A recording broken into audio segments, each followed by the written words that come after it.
Hello, it's 4 o'clock. I want to start with the lightning talks. We have first few German lightning talks and then later some in English. Ja, Mike, bitte. Okay, check. Ja, Mike Riemel, Initiator des Projekts Flyer Soziotope. Vor 8 Jahren, sprich 1997, haben wir begonnen mit der größten, vermutlich größten Flyer-Sammlung der Welt und öffentlichen zur Schaustellung dieses Mediums.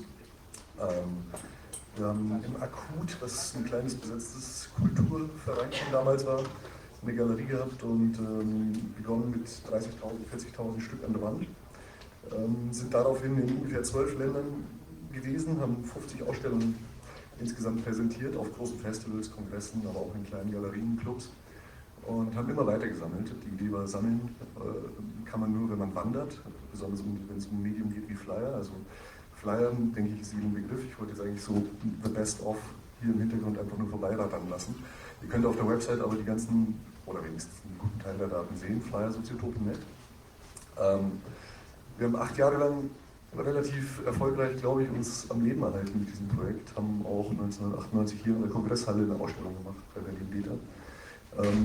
Die letzten 3 Jahre damit verbracht, ein Buch zu produzieren, was 600 Seiten dick ist, was ich nicht dabei habe, was man aber in fast jedem guten Buchladen finden kann, weltweit. Es ist so eine Art Versuch, einen Überblick zu geben über diese Welt der Propagandakultur, der Grafik, aber auch musikzentrierten Propagandakultur. Es sind auch viele abwegige oder Aspekte der Medienkultur drin, also Flyer für Webseiten, Flyer für Radiosender, Flyer für Kunstausstellungen.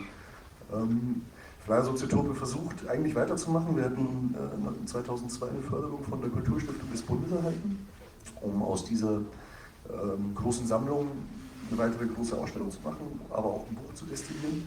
Das ist uns, glaube ich, ganz gut gelungen. Jetzt stehen wir sozusagen kurz vor Anfang 2006 vor der großen Frage, was machen wir mit unseren etwa 450.000 Flyern aus 90 Ländern, die im Moment in ca. 60 Umzugskisten in einem nicht beheizten Lager rumstehen. Wir haben 2003 mit 5 Maschinen, 5 Arbeitsplätzen und 35 Praktikanten gescannt, also wir haben ungefähr 15.000 digitalisiert.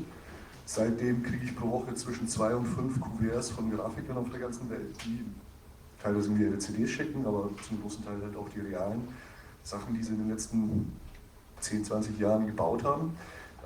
Das Ganze hat natürlich auch eine gewisse Tiefe. Die letzten 10 Jahre sind natürlich sehr kunst- oder kulturhistorisch jetzt vielleicht nicht so der Oberbringer. Da gibt es Leute, die anderer Meinung sind übrigens auch, aber das Ganze geht zurück bis 1970 aus Dresden. Das sind also die ältesten, die wir jetzt sozusagen als Flyer in unserer Sammlung haben. Und das Ganze hat schon eine gewisse merkwürdige Attraktivität. Also man kann damit auch im Rahmen von Ausstellungen unheimlich feststellen, dass das wirklich viele Leute betrifft. Ja? Also Flyer haben so eine gewisse Sexiness. Also es macht einfach Spaß, sich mit den Medien zu beschäftigen und sie sind auch sehr inspirierend. Ja. Eine große Frage wäre, der Denksport für den CCC, wenn sich jemand berufen fühlt, uns zu supporten. Wir haben eine Datenbank online, die ist im Moment sehr bare bone. Wir haben noch nicht mal unter die Links auf unseren Templates sozusagen die History about our project und all diese Geschichten organisiert, aber es ist eine an sich sehr gute Datenbank von Thomas Kaulmann programmiert, der Orang gemacht hat.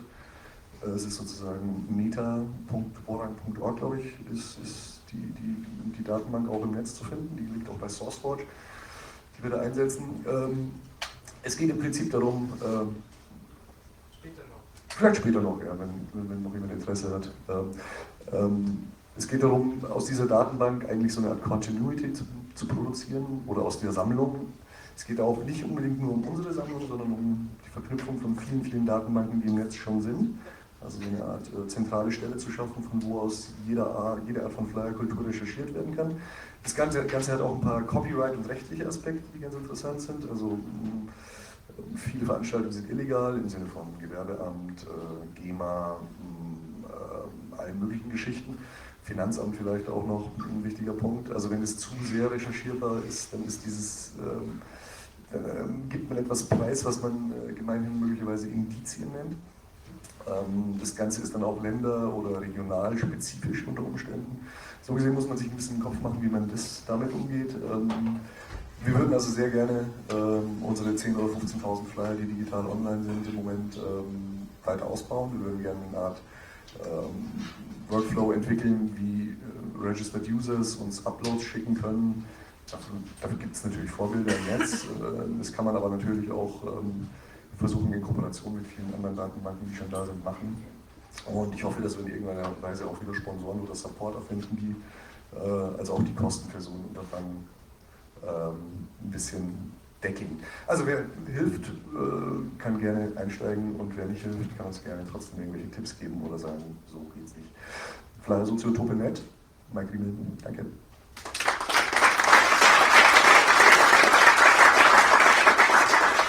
Ja, danke Mike.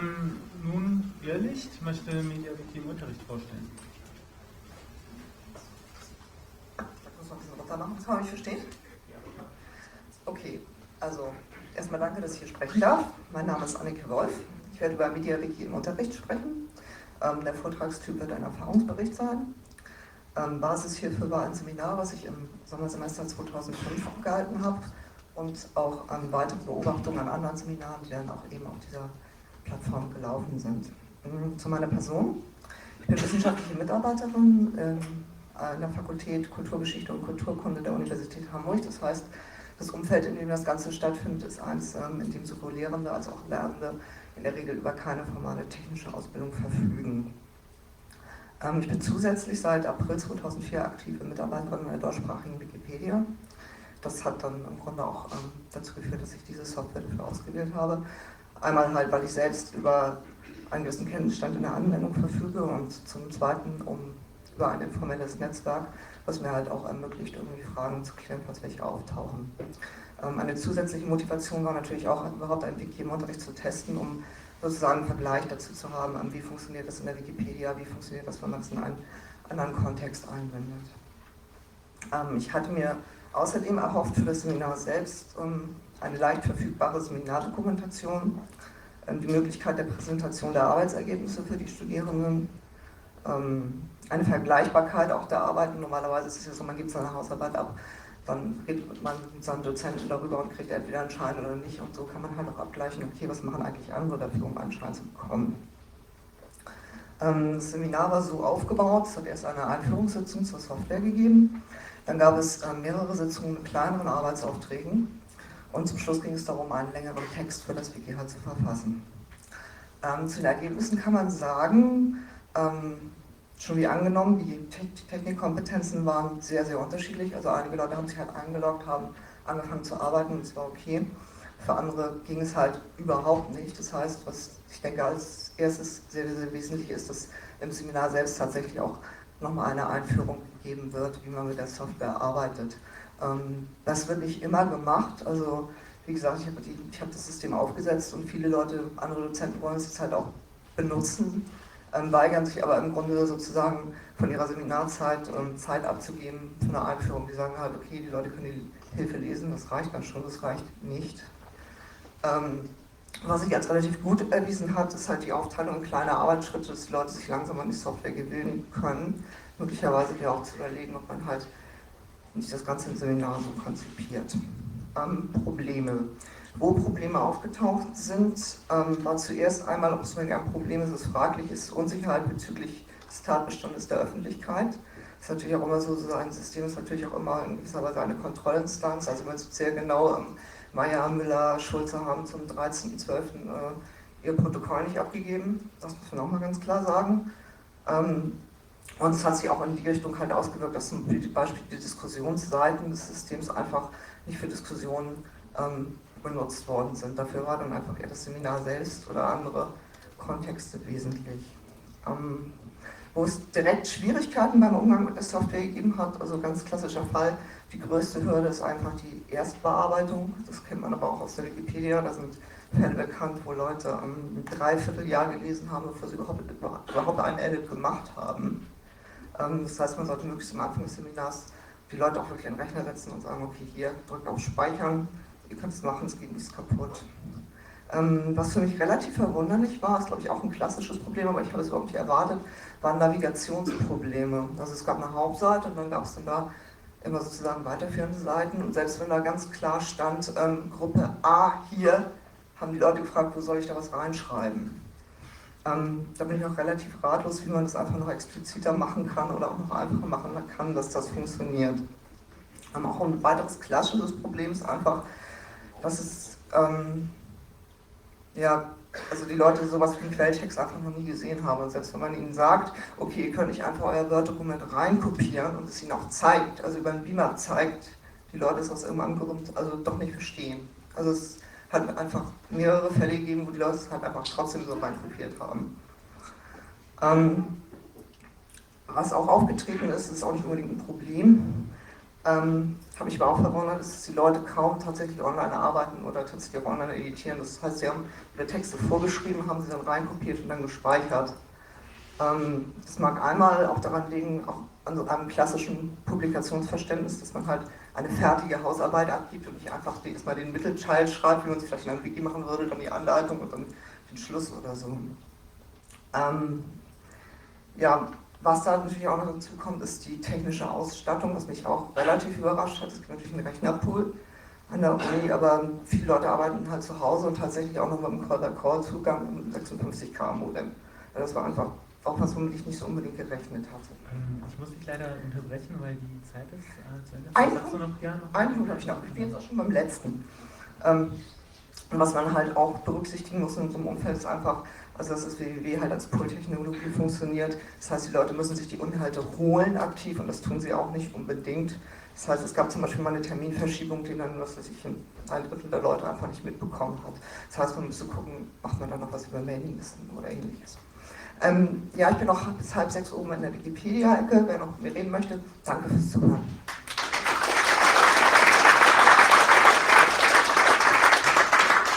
Ja, danke Irrlicht und jetzt bitte ich Spaceman für EcologyNet. Hello, thank you for coming. Unfortunately, I have to read this. It's about the ecologic sensitive internet. EcologyNet is an idea for the future. We know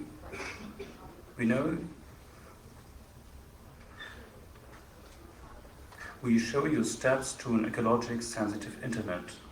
Ecologic net aims for the end user and service providers.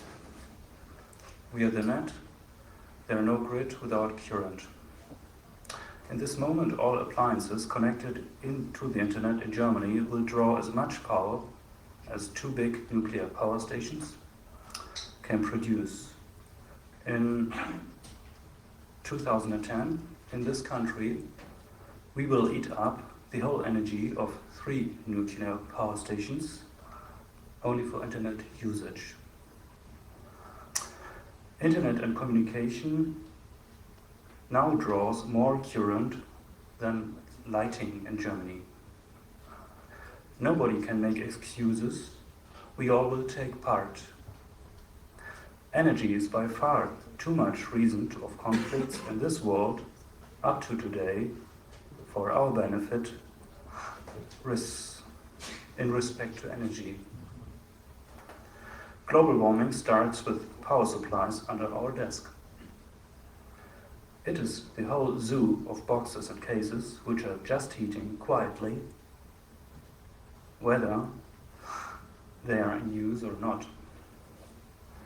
If electricity raises its costs, communication will end up being expensive too.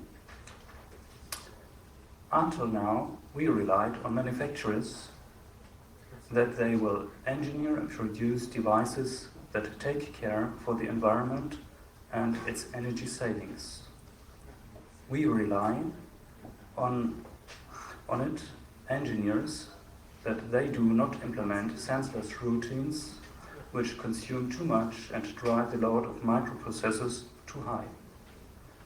We rely on our energy service provider that he handles its business with care. Too much trust. Makers will disregard this problem so long as they could not sell their heavy appliances to us. IT professionals will use up useless routines as long they have enough capacity on a system. Energy providers will sell their product as long nobody cares how tension is generated into the wall socket. While facing oil peak, Greenpeace estimates a 50% potential of new energy only in energy savings. This means our hardware would generate more cash for your business, or on the other turn, you will pay for sure more in the next years. We have an example on our homepage of a 10-watt PC where it could head to.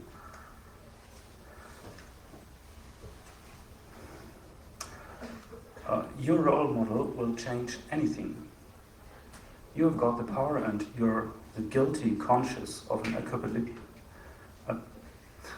apocalyptic projection to our society.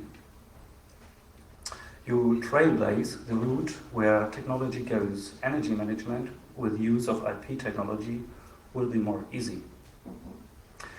In 2001, I suggested Greenpeace to come up with a green internet. In 2003, the energy provider of Greenpeace, together with an ISP, they had created the first so-called nuclear power-free server.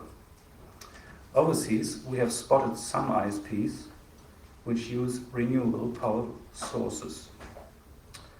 On our website, EcologyNet, we document our knowledge and keep a list of such providers. More success, I cannot tell you. I hope next year I will be here in a better condition with a bigger list and a bigger web portal. Our internet-based communication and telephony are not innocent in regard to our energy usage. You can do the maths for your own how much you can save to leverage bills for electricity. We will pay the consequences, at least in a declined living standard. If shining examples and teasers, you on this Congress, don't change something in this respect, nobody will care ever about this. Switch off radical your devices after use. Think about the necessity of test and reference systems, whether they have to be always switched on. If you buy a machine or you have to write tests for a magazine, for example, watch out just to take care of running costs of the power consume of these appliances you test. Go and write your suggestions into our wiki. We need lots of cases of case studies, much more than we have got now. And yes, go to EcologyNet, ecology with a double E in the end. And thank you for listening.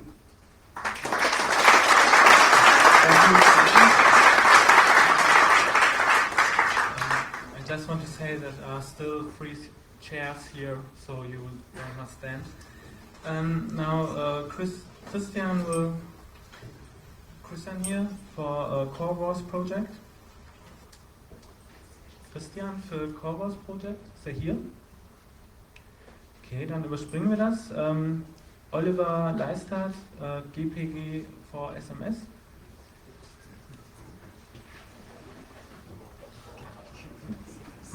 Hi, I like privacy and I miss privacy in mobile phones. And this is a crypto phone that Rob developed some years ago, which does speech encryption. But I miss a simple application in Java running on mobile phones that simply encrypts and decrypts SMS.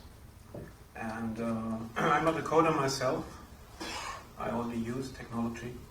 And I want to take this opportunity to ask some people here to get together and build a simple Java program running on mobile phones using the Bouncy Castle libraries, which provide already PGP libraries, and do that thing. It can be done in a modular way. So key generation does not have to be done in the beginning. That can be left out and added later. And other people can contribute later if it's done in modular ways. So anybody interested in doing that, please come outside and we can exchange emails and organize that. That's all. Thank you, everyone.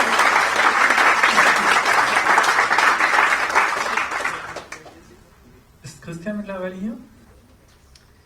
Okay, dann I will ask Ramses. Okay. Wie war das gerade mit dir?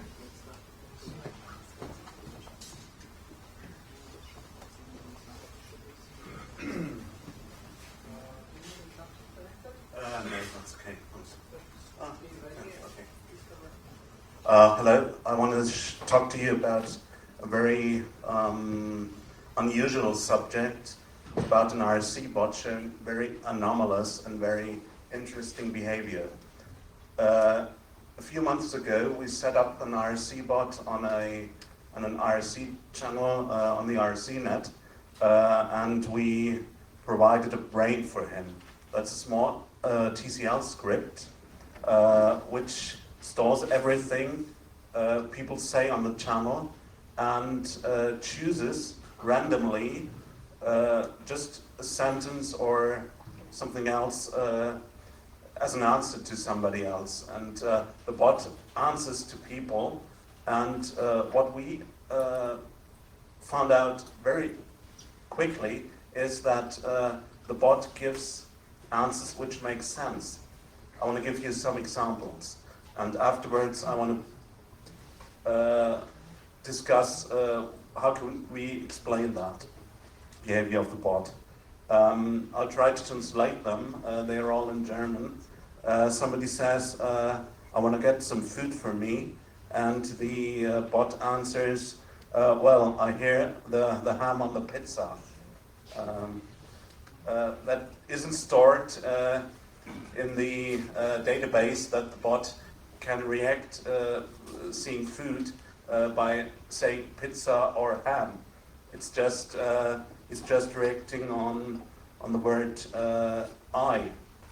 He's choosing just a word from somebody who says something and reacts with a sentence which contains this word, or a smiley or whatever. The second example is you're talking a whole bunch of rubbish now. Bot is called Susiline. Susiline, do you know that?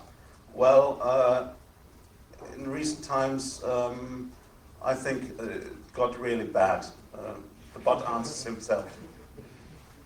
The next example is, it says, hi Ramses, that's me.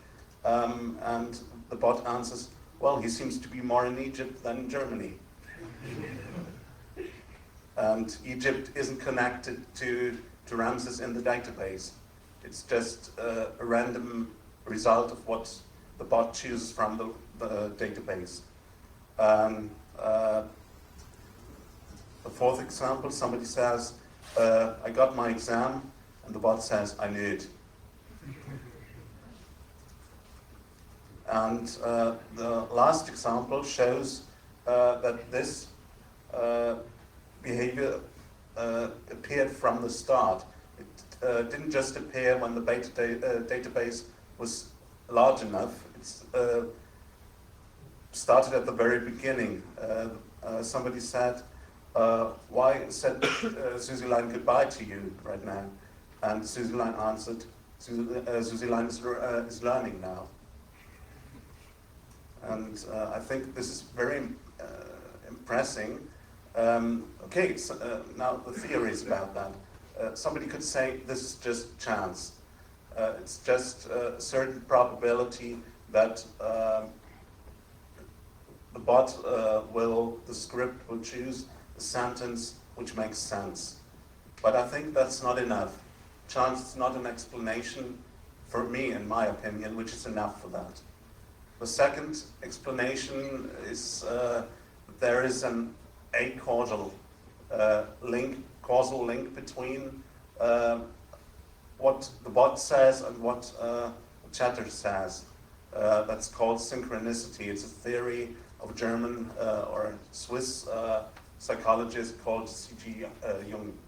But I think that's not a good explanation either, because I think we need a causal link between what happens here, between what the chatter says and what the bot says.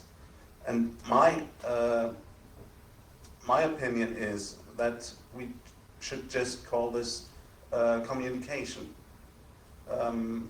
There is very simple communication theories which just say there is a sender and a receiver, and the sender says something, sends a message, and the receiver receives it and understands it.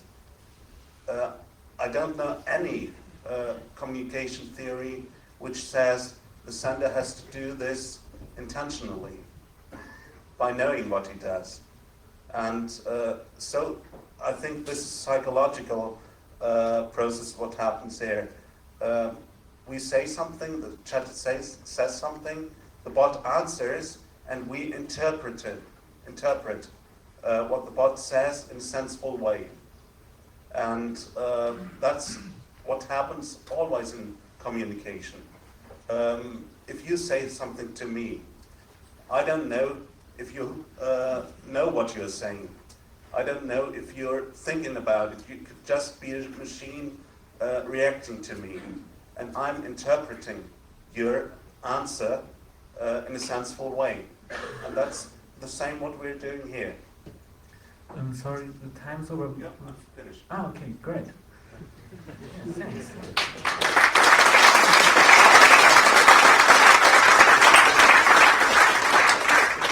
Ja, ich möchte noch mal fragen, ob Christian von den Korbos mittlerweile hier ist.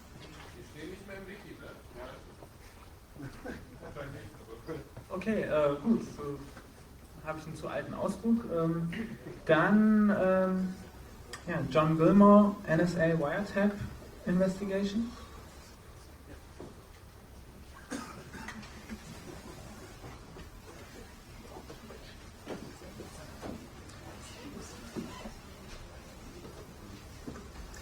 I'm here to talk about how the U.S. National Security Agency is currently engaged in some more questionable than usual wiretapping. And I don't know how much of a news story this has been over here. It's been a big story in the United States in the last few weeks. The New York Times broke the story saying that people from inside the agency had come to them with a story about how they were wiretapping U.S. citizens, even though they're specifically prohibited from doing that. And then the following day, President Bush got on the television and basically admitted to doing it, and furthermore said he's going to keep doing it, and he thinks he has the power to do it because of the resolution that the Congress passed allowing him to go to war, which didn't ever say anything about wiretapping. So this has raised a lot of issues. For once, the U.S. Congress is actually pursuing its role of challenging the executive branch. And there'll be a lot of hearings in January, et cetera, about this. The challenge is in figuring out what NSA is actually doing. Because, of course, they say this is a very highly classified program. They're not saying much about what actually they're doing. But by piecing together some clues, I have a theory that I will tell you guys, and I'm interested in any further thoughts or discussion you have. My theory is that what they're doing is not monitoring the conversations, but they're doing traffic analysis. They're recording the phone number that is calling, the phone number that is being called, and the duration of each call that goes from the United States to outside or from outside to the United States. We already know that they're doing something, that they're doing that and probably more to people all over the world, including here. But they're not supposed to do it to their own citizens. Well, I understand. I think it would be a better place if they wouldn't do it to anybody. But the problem is you get into feedback loops when your own government runs communication in your own country and feeds that information back to high levels of government. Then they start using that against their political opponents, and it becomes rapidly possible to build a dictatorship. So my theory is that they were doing similar taps throughout the world, but whenever there was a US phone number involved, they would have to throw that information away, unless they specifically knew that the person at that US phone number was not a citizen. And what they probably did was, first they just turned off those filters. And said, oh well, if we monitor a telephone call in Germany and it's going through a US number, we'll just keep that information. Second, they also appear to be wiretapping at telephone switches and other internet switches inside the United States that connect to international fibers. So besides tapping in all their usual overseas locations, they're also dragging information out of switches in the continental United States. And this is not authorized by any law. I mean, there's no law that contemplated the idea that NSA would watch who's talking to who inside the country or between American citizens and people outside. There's a court set up called the Foreign Intelligence Surveillance Court, whose job is to approve warrants for exceptions to this rule that they can't monitor people in the US. And so if there's someone who they have evidence to believe this is a spy, this is a terrorist, an agent of a foreign power, they can bring that evidence to the secret court and apply for a warrant to wiretap that person even though they're in the US. And that court has handled something between 100 and 1,500 warrants every year. It's been going up, particularly in the last few years. But they have no procedure whatsoever to authorize a warrant to tap everybody and then sort of filter out that information. Now, part of the reason I suspect this is because the people in the government who are talking about this are drawing a very fine distinction between detecting phone calls and monitoring phone calls. They're saying that we're detecting the calls of terrorists. And so, for example, if they record this information for a year and stuff it all into a database, then when they catch someone somewhere in the world who they believe is a terrorist, they'll get that guy's phone number. And then they'll go back to the database and say, who are all the people who called him? Who are all the people who he called? And they'll start following those people or trying to get surveillance warrants from this Foreign Intelligence Surveillance Court against those people. Sorry, the time's over. Do you want to make a last sentence or something? Last point? So it's an interesting issue that and there is possibility for real change in this because large parts of America are upset about this, and I encourage you all to follow it and express your own opinions.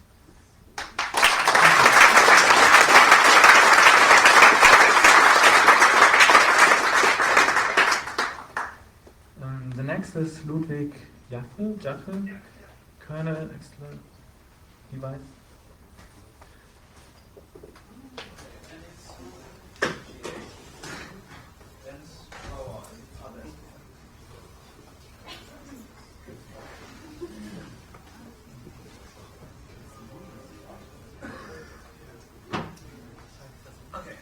I want to talk about the kernel sideways.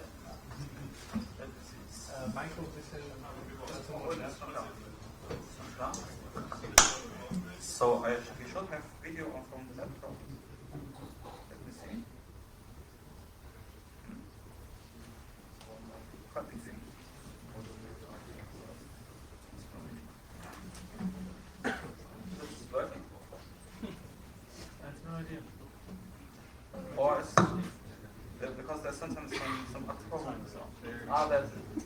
There was something moving.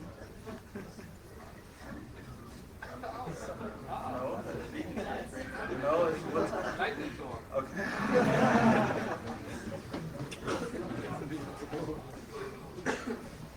Nothing is working. Ah, okay, this is working. Good.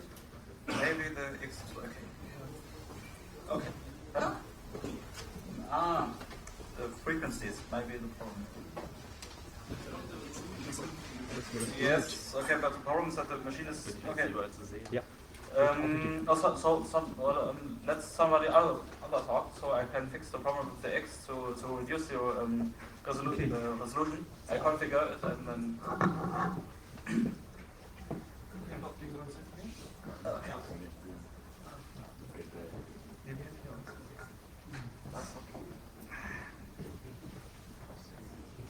Okay. So Uriel is 9p distributed file system.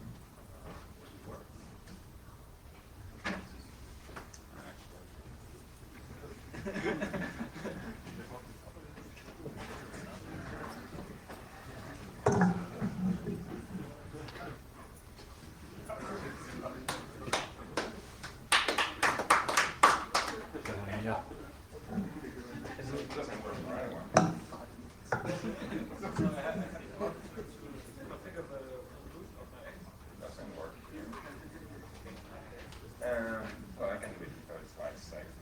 I will put the slides somewhere later.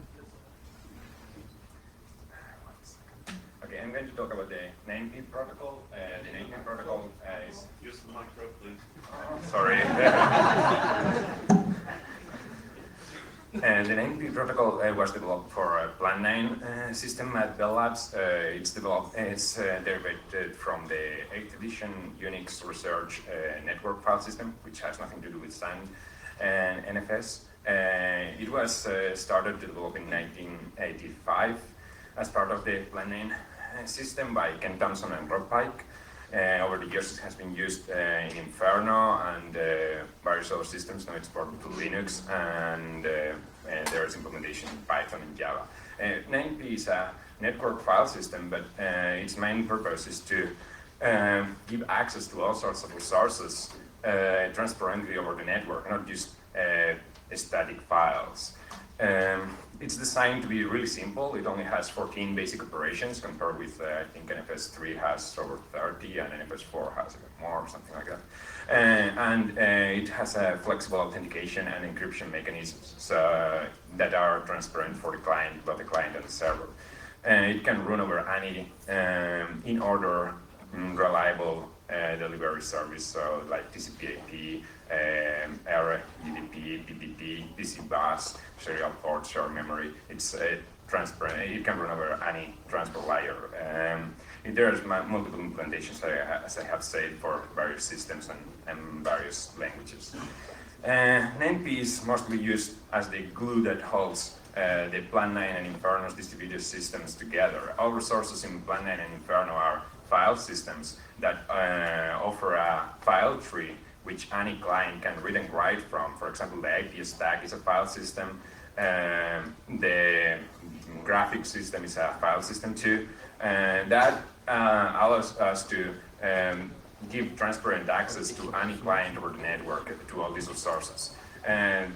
For example, Plan 9 only has 36 calls. It has no IO control. There is no root.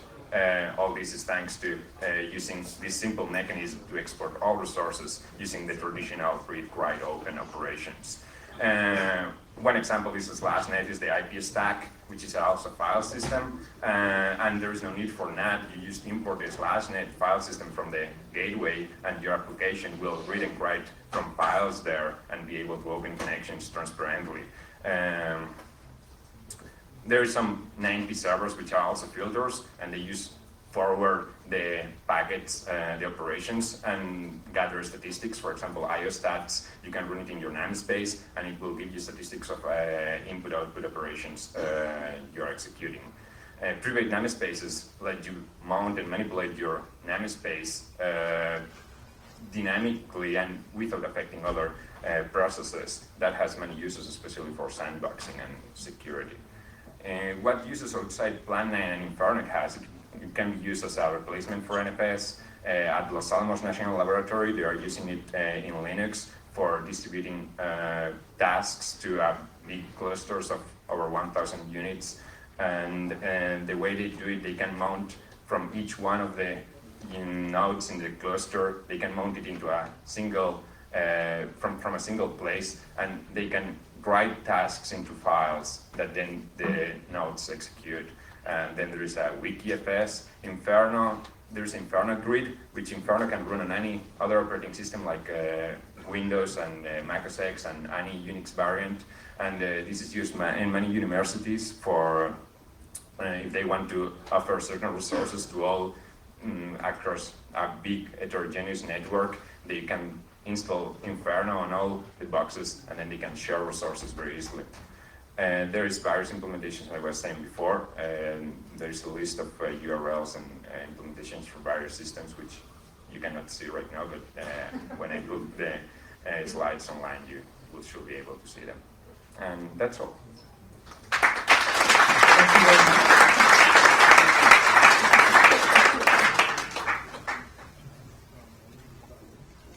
Please.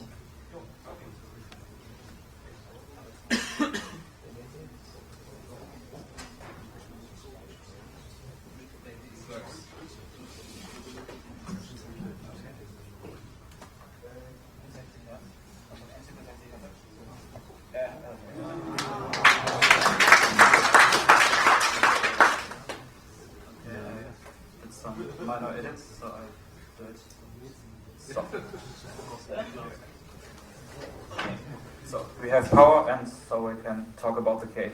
The KD, for those who do not know, in short, is a FPGA-based card that is to be plugged into the PC. It's connected to the PCI bus. It contains some FPGAs. We plan to have 6, maybe we get 8. It depends on some electrical problems we may get with the local bus because of loading and things like that, and reflecting waves. So maybe there are some technical problems that we may face, that we may get. So I did a lecture about that at the What the Hack and last year. So I will only talk about some differences we thought about. The old version has had the concept that we have the local wishbone bus. So as you might know, on opencourse.org, the cores are made so that they can communicate via a wishbone bus. It's quite big bus that has address lines, data lines, but it can also have burst transfers. But the problem is that this bus may be slow because the electrical interface is not that good, because we have much load. If you can compare with PCI, it's not that fast because you have many loads that are attached to that bus. So we have an additional idea, that is the so-called transputer link. So we thought about the old transputer cards, and they are interconnected with each other. So we introduced some links. So if you make some cores that use that, they can communicate with each other, and they get some small routing mechanisms. So if the CPU loads the cores with the configuration engine, I will show it the next picture, then a routing table can be set up so that, for example, if that FPGA wants to talk with that, it will be routed here or here, depending on the load of the bus. But this does not work dynamically because it needs too much real estate on the silicon. So we have the PC control the registers that says where the packets are routed. This is the one, and the next is the configuration thing. Did this open? Yes. Okay.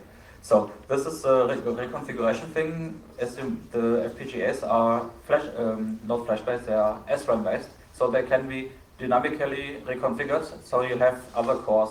The magic from the kernel accelerator device is to have a kernel driver that talks to a core, and the IP core does the hard work, and the kernel driver does the interconnect to the user land.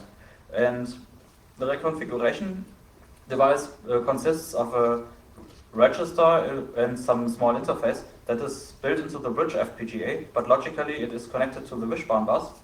And then you have there's a small bus that controls the configuration CPLD. Maybe it fits into a CPLD, or we have to use a small flash-based FPGA from Actel or some company. It has to be flash-based because it has to be alive when power comes, and not if we configure it. The function of this device is controlled by some switches, but we also have some LEDs for debugging. For example, if we have the first samples of the board, we want to do something, and so we have the possibility to talk to this register where we know the address, and then we can check that the bridge works. So it's very important that we have some means of blinking lights to see if something if there's some life in the card. The reconfiguration can be done with different things. There are two flash devices. One is the factory flash and one is the user flash. The factory flash is for configuring the bridge, because if the bridge is not configured, you will not see it on the PCI bus, and so you will never talk to the KD, so it's vital to configure it after reset.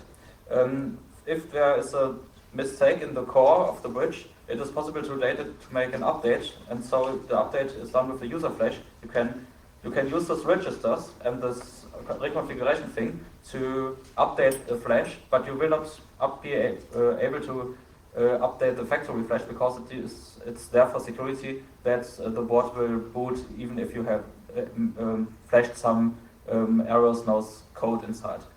Then another feature that we want to have is the MMC card, because MMC cards or SD cards are very cheap at this time, so we can put all the contents of an FPGA inside this card, so you can configure all the FPGAs at boot time. It has the advantage, for example, if you want to play with some new computer architectures, you can build a computer without the normal CPU. You put the CPU inside one of these FPGAs, plug the whole thing in a passive PCI backplane, and so you can play around, for example, with the open source Spark clone called Leon or so. So this is, I know this is a quite big project, but I think we can start with the schematics and the prototypes. Maybe we get it in next year, or next winter we get some hardware. Okay.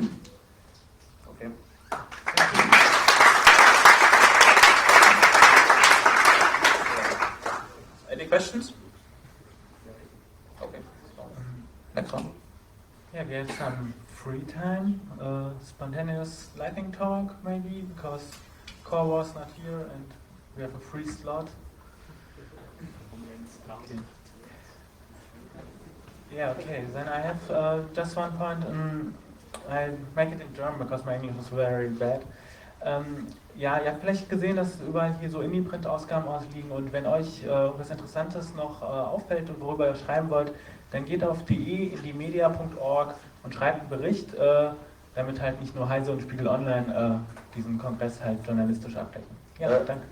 I wanted to say something also. If you have some ideas about features that have to be integrated into the KED, please let me know. Go to www.openhardware.de and write an email to Webmaster, because if we make the schematic, the slot for changing the specification is closed, so we will only have one shot of the board. Okay, that's it. Ja, dann danke euch allen für die Aufmerksamkeit. Yeah, thank you for the attention. Have fun.